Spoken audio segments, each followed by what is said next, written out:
Na początku była ciemność. Nagle rozświetlił ją wybuch, z którego narodziły się wszechogarniający czas, przestrzeń i materię. Codziennie odkrywamy coś nowego, fascynujące zjawiska i śmiertelne zagrożenia naszego wszechświata.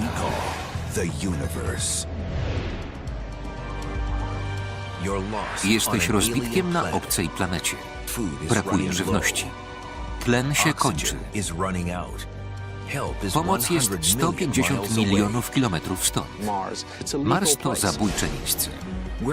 Gdzie można się ukryć przed promieniowaniem?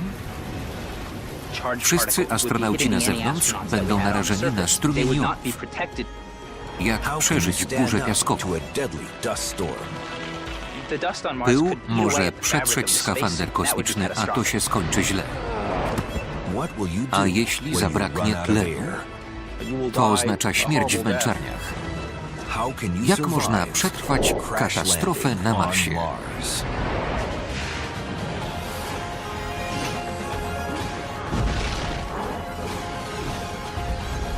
Kosmos. Tajemnice wszechświata. Rozbitkowie na Marsie. Statek kosmiczny rozbił się przy lądowaniu na Marsie. Ludzie walczą o przetrwanie w złowrogiej krainie. Oto typowy scenariusz filmu science fiction.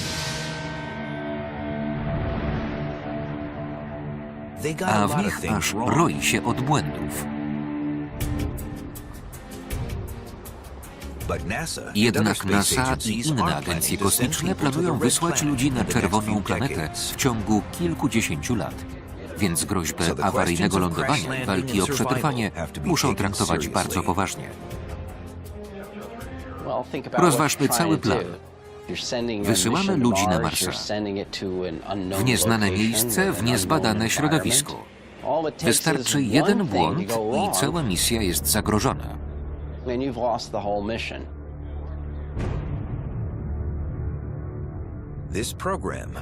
W tym odcinku przedstawiamy prawdopodobny scenariusz z niedalekiej przyszłości oparty na najnowszej wiedzy. 174. dzień misji. Wkrótce lądowanie na planecie.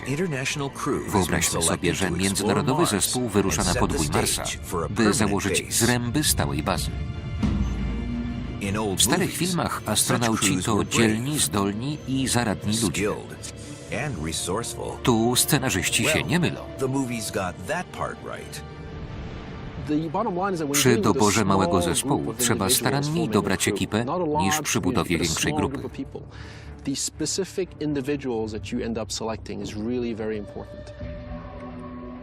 Kogo należy wysłać na Marsa?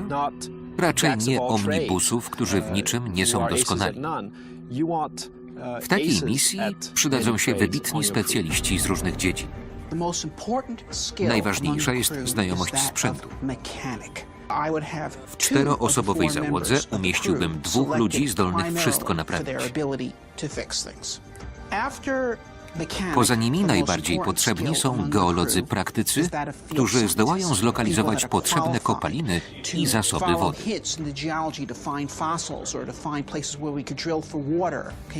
W języku Star Treka powiedziałbym 2 Scottich i 2 Spocków. Filmy często mijają się z rzeczywistością. Pokazują wyprawę na Marsa w jednym smukłym statku kosmicznym. Wbrew scenariuszom, łatwiej i rozsądniej jest wysłać wyprawę kilkoma pojazdami. Zgromadzenie wszystkiego w jednym wymagałoby budowy ogromnej rakiety, pewnie z napędem jądrowym, co implikuje szereg zagrożeń. Według planów astronauci będą mieli odrębne pojazdy do podróży tam i z powrotem.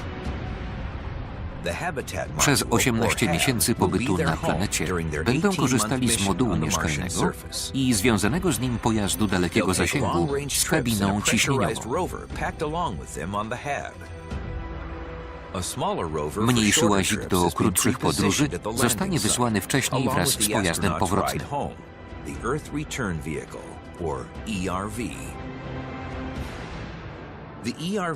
Rakieta nie będzie czekała bezczynnie na astronautów, lecz wyprodukuje z miejscowych surowców paliwo rakietowe i tlen dla astronautów. Pojazd powrotny będzie czerpał marsjańską atmosferę, której 95% stanowi dwutlenek węgla. W reakcji z niewielką ilością wodoru dostarczonego z Ziemi powstaną metan stanowiący paliwo rakietowe oraz tlen. 4 astronautów wyląduje obok pojazdu powrotnego. Moduł mieszkalny posłuży im za schronienie, laboratorium i bazę wypadową. Po wypełnieniu zadań astronauci przeniosą się do pojazdu powrotnego i polecą ku Ziemi, zostawiając człon mieszkalny. Każda wyprawa doda kolejny moduł i tak powstanie pierwsza osada ludzka w Nowym Świecie. Gdzie dokładnie należy wylądować? Mars jest fascynujący, ma wiele ciekawych obszarów. Na początek wybierze się równinę przy równiku w okolicy ciekawych struktur geologicznych. Jedną fazę trzeba przeprowadzić idealnie. Jest to hamowanie aerodynamiczne podczas lądowania. Hamowanie aerodynamiczne to wytracanie prędkości dzięki tarciu marsjańskiej atmosfery.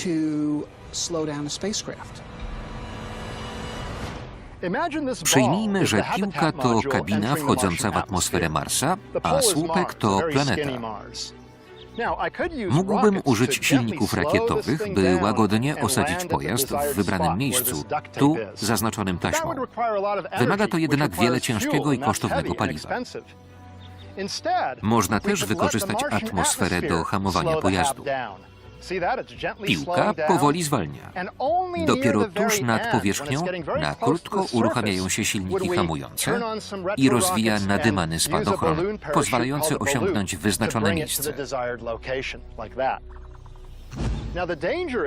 Jeśli statek wejdzie w atmosferę pod niewłaściwym kątem lub za szybko, tarcie może stopić osłonę termiczną i pojazd spłonie jak meteor. Nawet drobny błąd może oznaczać twarde lądowanie w złym miejscu. Tysiące rzeczy mogą pójść źle. Zacznijmy od osłony termicznej, potrzebnej, gdy pojazd szybko wchodzi w atmosferę, intensywnie hamując. Następnie trzeba ją odrzucić i rozwinąć spadochron. Potem uruchamia się silniki hamujące i odrzuca spadochron, by nie pociągnął lądownika po planecie. To bardzo trudna operacja, osobiście nie znam trudniejszych. Kilka kilometrów nad powierzchnią zaczynają się problemy. Statek trafia na wielkiego marsjańskiego diabła pyłowego. Diabły pyłowe to wiry atmosferyczne. Szybko obracające się kolumny porywają pył z powierzchni i wyrzucają w górę. Na Ziemi takie wiry mają kilkadziesiąt metrów wysokości. Marsjańskie olbrzymy wznoszą się do 5 kilometrów.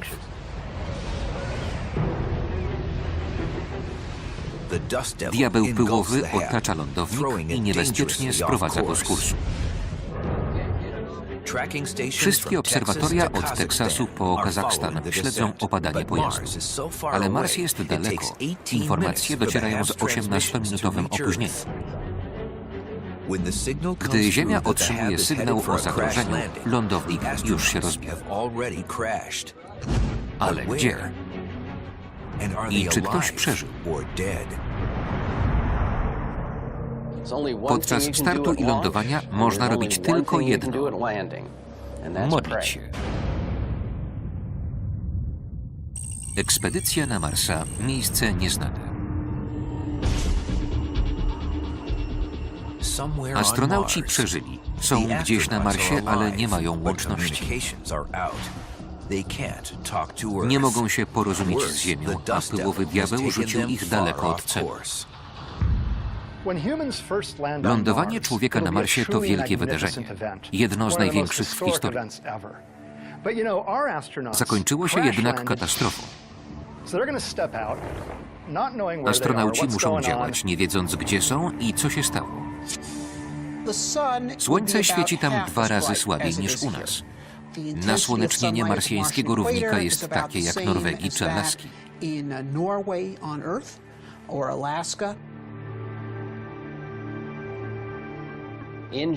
Na Marsie wszystko wydaje się pomarańczowo-czerwono-brązowe. Jedynie w pełnym słońcu widać prawdziwe kolory. Za sprawą wszechobecnego rdzawego pyłu rozproszone światło jest czerwone.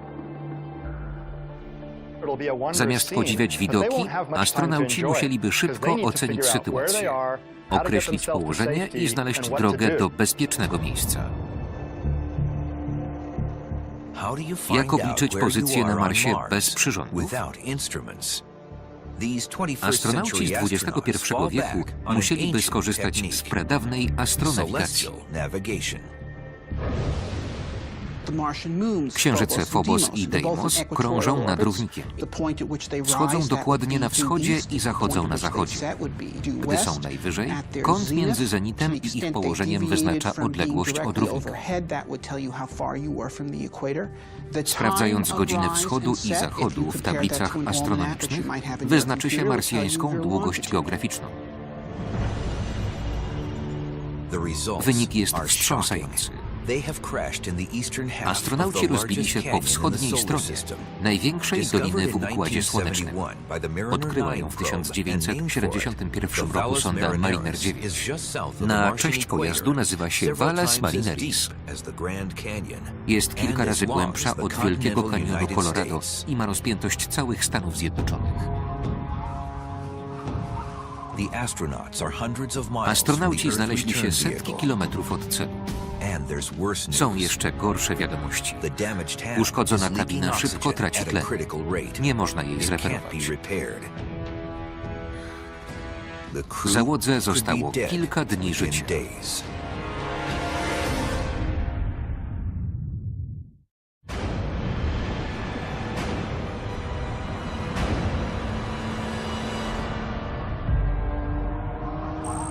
16 godzin po utracie łączności.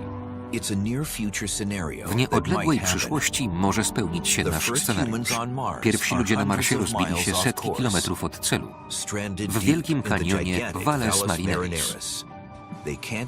Nie mają łączności z Ziemią, a z uszkodzonego pojazdu ucieka tlen. Prawie w każdym filmie gdzieś na Marsie można oddychać, a w niektórych scenach astronauci zdejmują hełmy.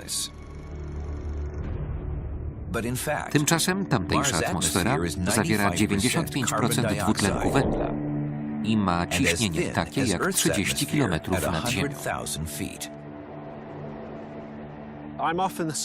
O dziwo, w naszych wyobrażeniach Mars przypomina urocze Utah albo Kalifornię. Tymczasem to zabójcze miejsce.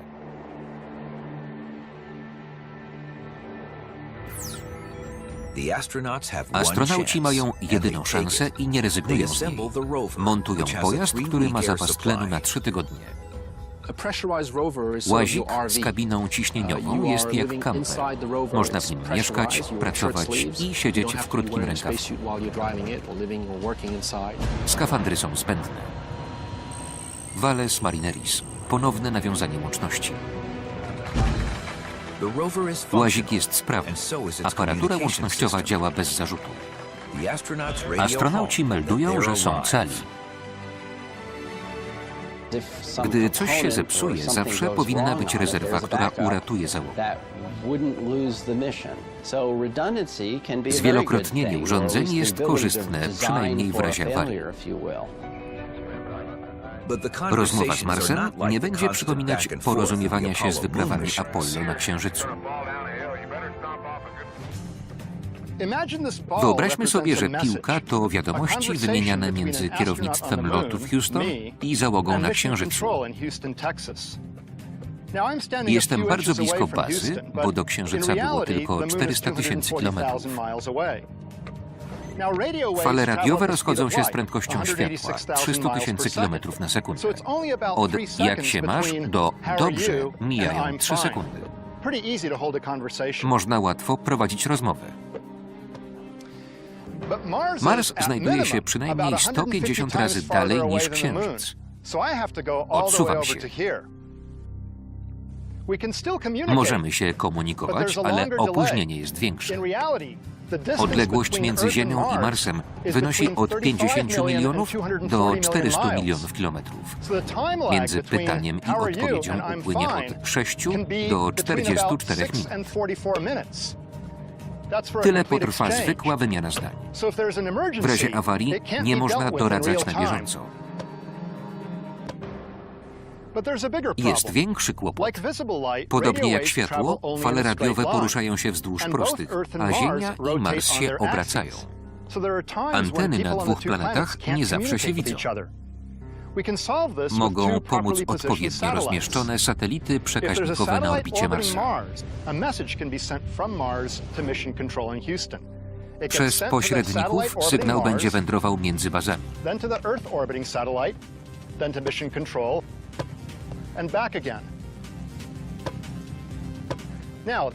Opóźnienie sięgające 44 minut pozostaje, ale przynajmniej astronauci i kierownictwo będą mogli uzgodnić plan ratunkowy. Dzięki dwukierunkowej łączności opracowano plan. Łazik zasilany ogniwami fotoelektrycznymi, wypełniony żywnością i sprzętem, zabierze astronautów na wschód, gdzie Valles Marineris otwiera się do szerokiej doliny. Została wyrzeźbiona miliard lat temu, gdy Mars miał gęstszą atmosferę i wodę na powierzchni. Stamtąd do celu, czyli pojazdu powrotnego, będzie już tylko dzień drogi. Dramatyczna wyprawa po Marsie ma na celu dotarcie do pojazdu powrotnego i start na Ziemię. Być może przy okazji będą wykonywane obserwacje. Szanse na przeżycie należy obliczyć na chłodno. Astronauta potrzebuje dziennie 10 litrów wody, posiłków o wartości 2000 kilokalorii i kilograma tlenu. Tu przyda się sztuka przetrwania. Za pomocą urządzeń pokładowych można czerpać wodę z Marsa. Sonda Mars Odyssey odkryła, że w strefie równikowej Marsa około 5% masy pyłu stanowi woda. Żeby ją odzyskać, wystarczy ogrzać glebę w ciśnieniowym naczyniu do 150 stopni. Z 10 kg pyłu uzyska się pół litra wody. Inne ludzkie potrzeby trudniej będzie zaspokoić. Podczas dwutygodniowej wędrówki przez marsjańskie pustkowia można ograniczyć racje żywnościowe nawet do głodowego poziomu. Można nawet zmniejszyć przydział wody. Dobre powietrze będzie potrzebne przez cały czas. Nie można go racjonować, jeśli chce się przetrwać dłuższy czas.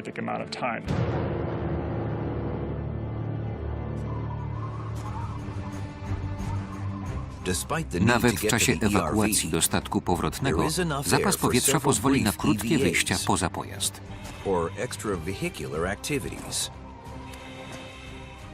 Chcemy wysłać astronautów na Marsa, by przeprowadzili atrakcyjne badania.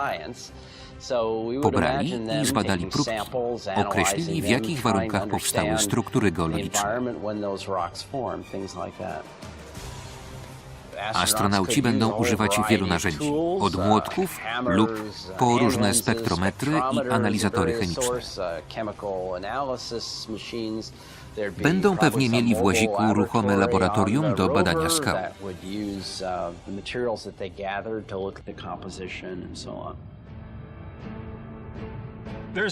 Istnieje kilka teorii, jak powstał Wielki Kanion Marsa. Wciąż nie jest to jasne, ale czynników najpewniej było wiele.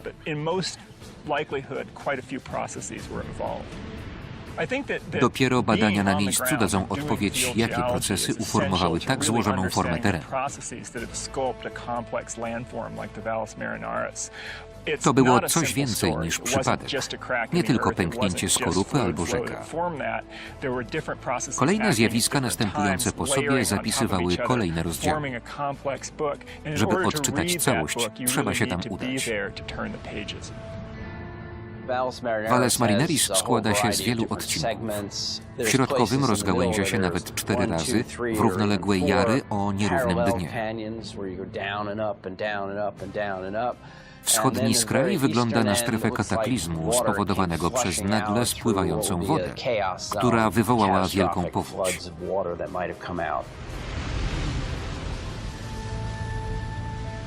Czy w tej wodzie było życie? Czy w wydobytych próbkach znajdą się skamieniałe bakterie? Mars był ciepły i wilgotny. Świadczą o tym ślady erozji wodnej. By znaleźć skamieniałe organizmy, trzeba szukać w miejscu, gdzie się zebrała lub płynęła woda. Na przykład w Valles Marineris. Czy astronauci stwierdzą obecność wody podpowierzchniowej, a w niej żywych organizmów? Czy w każdym miejscu trwałego występowania wody powstaje życie? Czy może szansa na to wynosi 1 bilionową? Czy na Marsie też narodziło się życie? Możliwe, że obecnie na Marsie żyją bakterie. To tylko przypuszczenie, wielkie zagadnienie obecnej nauki i największa tajemnica Układu Słonecznego.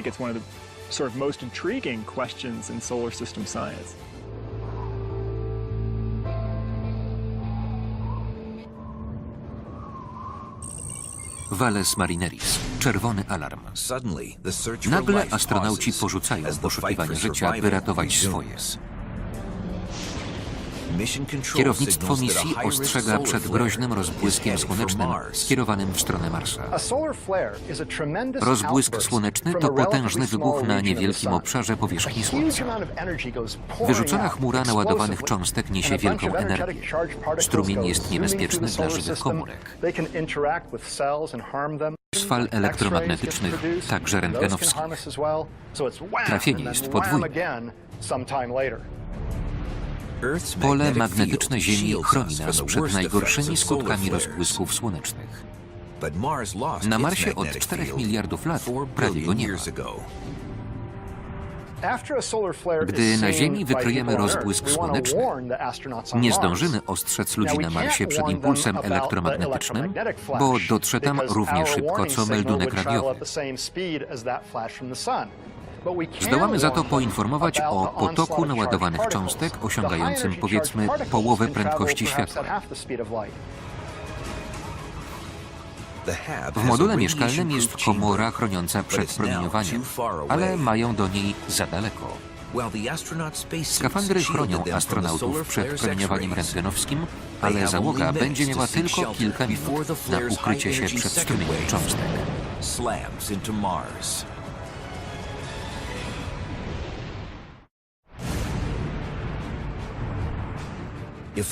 Jeśli przyszła ekspedycja rozbije się na Marsie, nie tylko jego środowisko będzie dla niej groźne.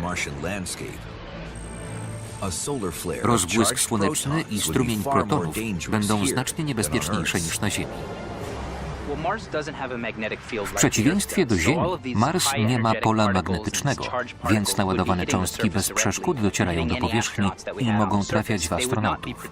Nic nie ochroni ich przed promieniowaniem ani przed cząstkami. Mogą im zaszkodzić na wiele sposobów. U narażonych wystąpi choroba popromienna, zatrucie izotopami radioaktywnymi i wzrośnie ryzyko zachorowania na nowotwory. Astronautom na stacji kosmicznej wielokrotnie wydawano polecenie ukrycia się w komorze chroniącej przed rozbłyskiem słonecznym.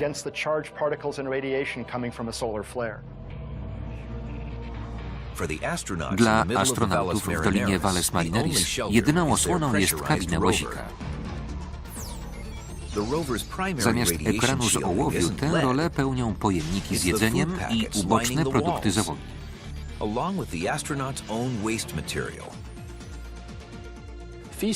Odchody zawierają węglowodory, a w nich wodę. Ten pierwiastek skutecznie pochłania promieniowanie. Dlatego pokarmy przed i po trawieniu w pewnym stopniu ochronią przed promieniowaniem.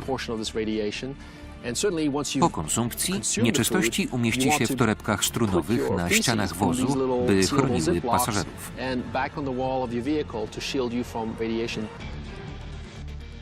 Chcąc przetrwać w kosmosie, nie można niczego marnować, nawet odpadów. Zażegnawszy bezpośrednie zagrożenie, astronauci ruszają ku pojazdowi powrotnemu. Valles Marineris, zmiana planu. Nagle następuje zwrot akcji. Astronauci jednogłośną decyzją postanawiają zmienić plan. Zamiast natychmiast wystartować i odlecieć, 500 dni przed wyznaczonym terminem postanawiają zostać i dokończyć misję. Zespół w centrum lotów imienia Johnsona wie znacznie mniej o warunkach i szansach przedsięwzięcia niż astronauci. Dlatego kierowanie wyprawą będzie zlokalizowane na miejscu, a dowództwo misji zmieni się w jej wsparcie. Astronauci postanawiają użytkować pojazd powrotny do bytowania i pracy, skoro segment mieszkalny został uszkodzony.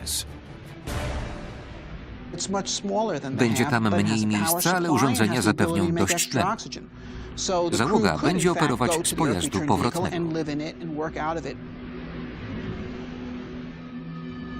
Kanał odpływowy. Po dotarciu do wschodniego wylotu Valles Marineris astronauci odzyskują pewność siebie. Mają dość żywności, wody i powietrza, by dotrzeć do pojazdu powrotnego. Nagle dostrzegają coś nietypowego.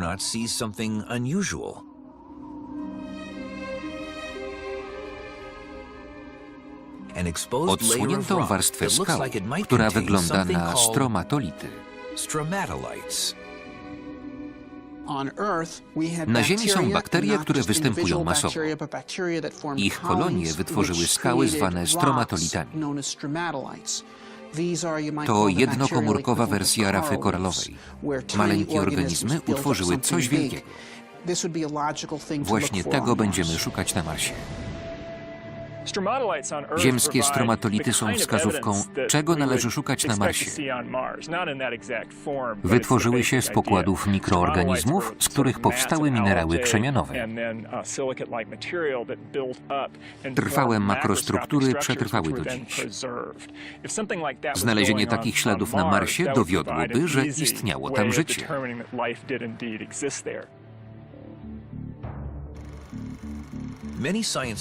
Filmy science fiction prezentują ślady marsjańskiej cywilizacji.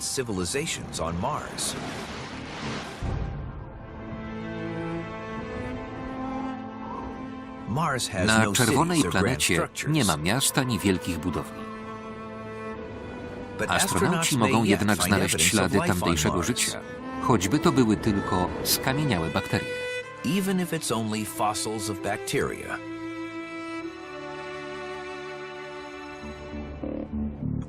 Załadowany próbkami, łazik rusza do bazy. Nie przesuwa się jednak ani o metr. Koło się zakopało. Astronauci nie mogą go uwolnić. Piasek to największa pułapka na Marsie. Nie zdziwiłbym się, gdyby astronauci z przyszłych misji zakopali łazik w piachu i nie wrócili z dłuższej ekspedycji.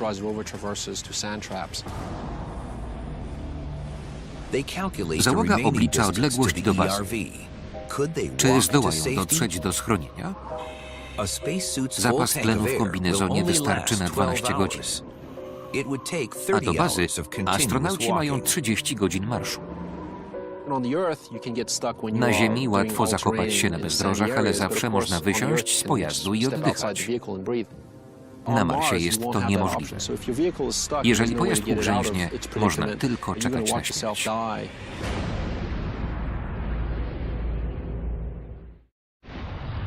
Kanał odpływowy.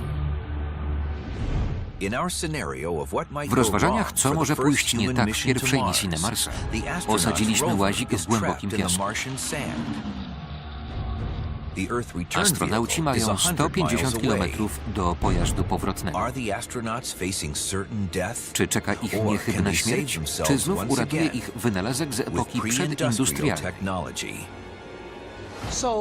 Załóżmy, że załoga jest uwięziona i trzeba wysłać przynajmniej jedną osobę na znaczną odległość, by wróciła innym pojazdem po resztę. Czy może użyć balonu? Jest to możliwe.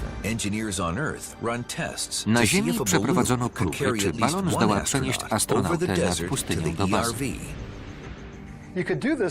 Można zrobić balon, napełniając syntetyczną powłokę marsjańską atmosferą, głównie dwutlenkiem węgla. Ogrzanie gazu zapewni wypór. Można to zrobić tylko dzięki energii słonecznej. Materiał pochłonie światło i odda ciepło gazowe. Ten się rozszerzy, będzie lżejszy od otoczenia i balon poleci. Balony używane na Marsie będą musiały być wielkie, by zapewnić wypór w bardzo rzadkiej atmosferze. Ciśnienie na Marsie jest 100 razy niższe niż na Ziemi na poziomie morza. Tylko ogromny balon uzyska odpowiednią siłę nośną. Balon o promieniu 10 metrów mógłby unieść astronautę w skafandrze. Czy załoga na Marsie będzie miała tak dużą powłokę? Raczej nie, ale znajdzie się sporo mniejszych, przeznaczonych do sondowania atmosfery.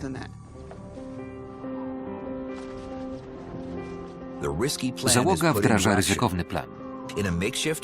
W prowizorycznej uprzęży astronauta wznosi się ku marsjańskiemu niebu.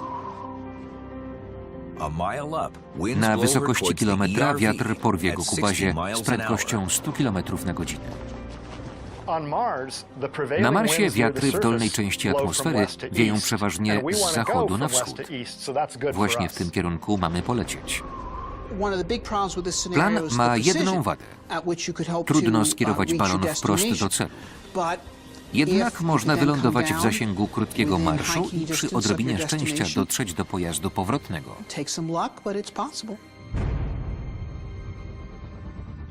Grawitacja na Marsie jest 3 razy słabsza od ziemskiej. Reżyserzy często o tym zapominają, więc aktorzy poruszają się jak w Hollywood. Tymczasem nawet w ciężkim skafandrze na Marsie chodziłoby się lżej niż na Ziemi.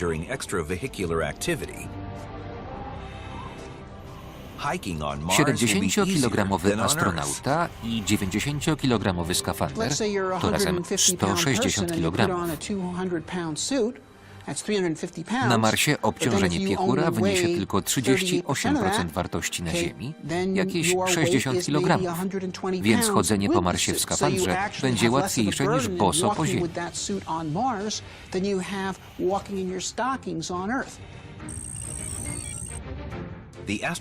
Astronauta bezpiecznie ląduje, dochodzi do bazy i dwuosobowego pojazdu.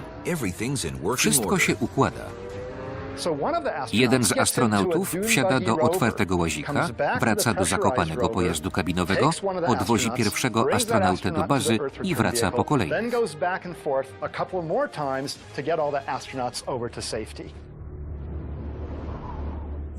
Plan brzmi realistycznie. Nagle znów robi się gorąco. Zaczyna się czerwona burza piaskowa. Pył przesłania słońce, niebo ciemnieje. Kłęby gęstnieją i sięgają po horyzont. Skąd się biorą burze piaskowe na Marsie? Właśnie o to zapytała nas Lisa Abdel Fattah z Kalifornii. Pewnie się zdziwisz, ale burze piaskowe na Marsie inicjuje energia słoneczna. Słońce nagrzewa pył na powierzchni planety i atmosferę, rozrzedzając gaz i tworząc komórki konwekcyjne.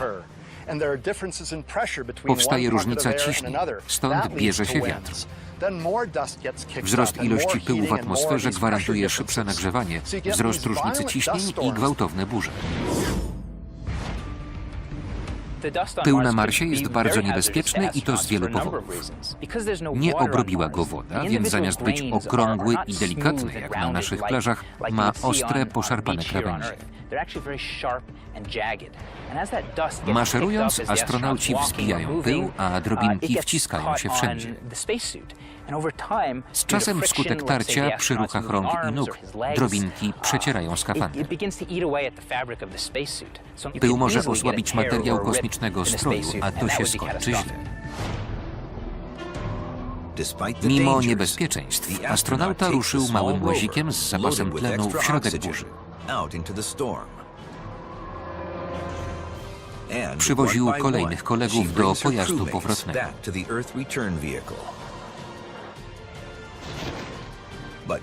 Parę kroków od osiągnięcia celu szorstki pył rozdarł część skafandra dowódcy, wystawiając go na działanie atmosfery niewiele gęstszej od próżni.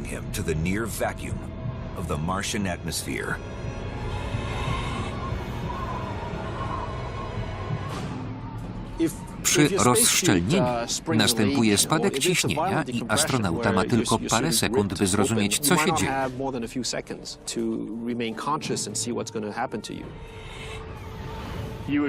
To byłby koszmar. Podobna śmierci jak przy zbyt szybkim wynurzeniu się z głębi. Bardzo bolesne doświadczenie. Przy dekompresji sprawa jest poważna. Astronautę czeka pewna, bolesna i szybka śmierć.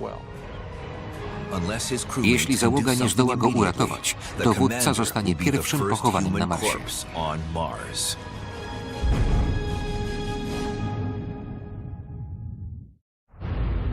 Krytyczny wyciek tlenu. Zgodnie z naszym scenariuszem, w nieodległej wyprawie na Marsa astronauci przeżyją katastrofę przy lądowaniu i podróż przez niegościnną planetę. Teraz burza ostrego pyłu niszczy skafander dowódcy misji. To najgorszy koszmar senny każdego astronauty. Pozostaje 10-12 sekund do utraty świadomości. Lepiej zrobić wydech, bo inaczej płuca nabrzmieją i pękną.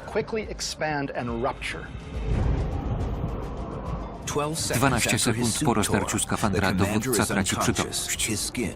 Robi się silny. Załoga ma niecałe 90 sekund, by zabrać go do pojazdu powrotnego i podać ratunkową dawkę tlenu. Po tym czasie krążenie ustanie, a organy obuchną. Tracąc przytomność, można tylko liczyć, że ktoś poda tlen w ciągu 1,5 minuty. Jeśli się nie uda, ofiara umrze. A jeśli dostanie tlen i zostanie uratowana, raczej nie odniesie trwałego uszczerbku na zdrowiu.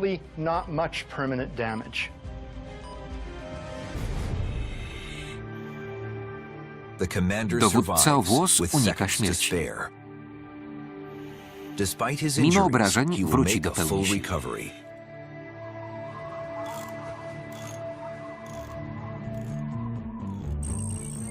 Wkrótce załoga znów jest w komplecie i może prowadzić badania. Eksploracja Marsa nabiera tempa. Wyprawa na Marsa przebije wszystkie ekspedycje w historii ludzkości. Wykorzystamy przy tym doświadczenia zdobyte podczas penetrowania obszarów polarnych, dżungli i podboju Ameryki. Mars to najtrudniejsze z miejsc, nie zna litości. Gdy na Ziemi coś pójdzie nie tak, przynajmniej nie zabraknie powietrza i wody. Na Marsie kłopoty są o wiele większe.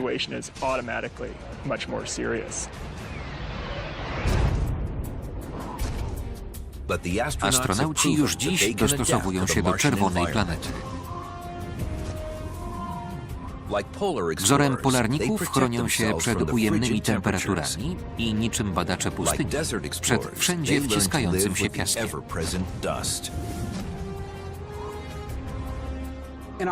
W pustynnej bazie Stowarzyszenia Marsjańskiego testowaliśmy znakomity mikroskop. W kilka tygodni piasek go trwale uszkodził. Z kolei toporny mikroskop szkolny działał bez zarzutu. Na koniec świata nie bierze się przecież koni wyścigowych, lecz muł. Niektóre marsjańskie zjawiska są łagodniejsze od ziemskich. Łagodne wiatry przypowierzchniowe nie zagrożą ludziom ani sprzętom. Marsjańska atmosfera jest 100 razy rzadsza od ziemskiej, więc gdy wiatr osiągnie 100 km na godzinę, odczuje się, że wieje tylko 10.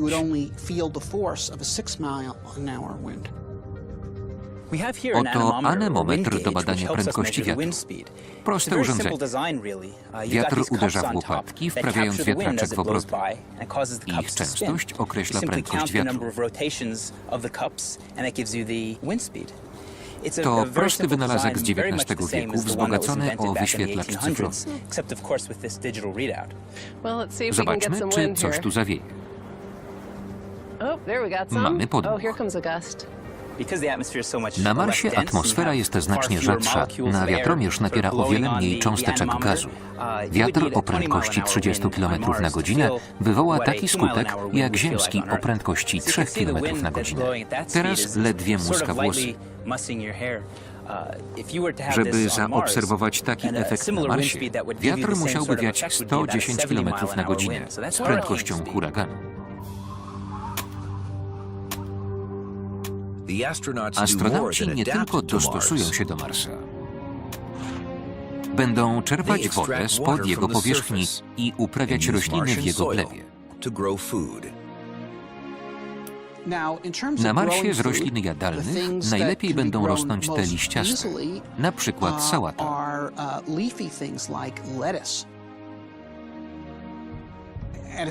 W pewnym momencie zacznie się uprawa ziemniaków, które dają wyjątkowo dużo skrobi.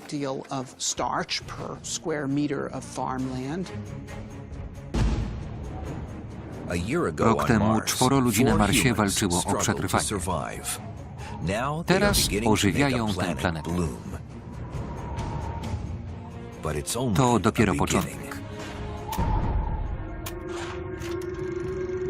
Od 100 lat filmowcy roztaczają wizję i budzą nadzieję, że na Marsie żyją istoty rozumu.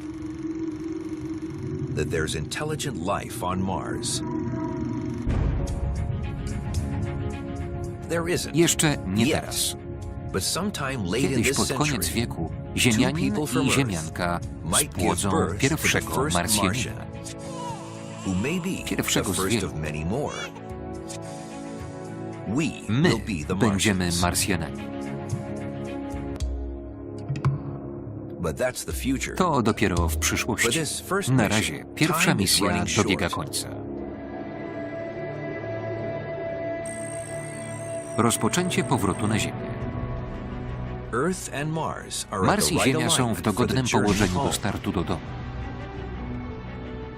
Astronautów czeka wodowanie w ciepłym Pacyfiku.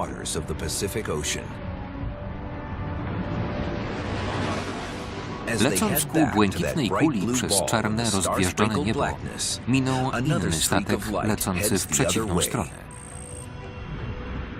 To druga wyprawa załogowa na Marsa leci w stronę oczekującego już pojazdu powrotnego. Wyprawa na Marsa niesie ze sobą wiele zagrożeń. Historia ludzkości dowodzi, że bez ryzyka i odwagi nie osiągnięto niczego wielkiego. Pewnie wyślemy osadników na Marsa, założymy małą osadę jeszcze za naszego życia. Wtedy za 500 lat nowe ośrodki cywilizacji ludzkiej zakwitną na Marsie i jeszcze dalej. Tak rodzi się nasza przyszłość.